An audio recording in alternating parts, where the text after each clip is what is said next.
नमस्कार, मी प्रवीण गाडे आणि आपण पाहताय प्रगती टाइम्स न्यूज। वाई पालिकेची पहिलीच विशेष सभा आज हाऊसफुल आणि हायटेक ठरली।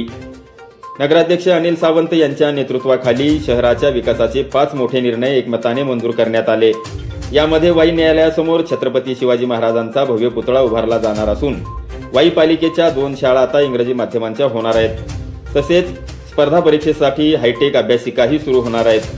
पर्यटन विकासाच्या दृष्टीने नाना नानी पार्कमध्ये लेझर शो आणि कृष्णा नदीकाठी रॅम्प व पायऱ्यांचे काम होणार आहे।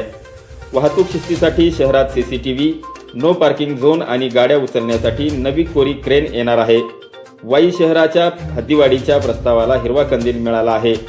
सभेचे थेट प्रक्षेपण पालिकेबाहेरील डिजिटल स्क्रीनवर करण्यात आले होते। तसेच हरित लवादाचा दंड आता नदी सुधार निधीत रूपांतरित करण्यात यश आले असल्याचे नगराध्यक्ष अनिल सावंत यांनी सांगितले। विशेष म्हणजे वाईच्या विकासाचा हा हायटेक श्री गणेशा शहरवासियांसाठी मोठी भेट ठरलेला आहे।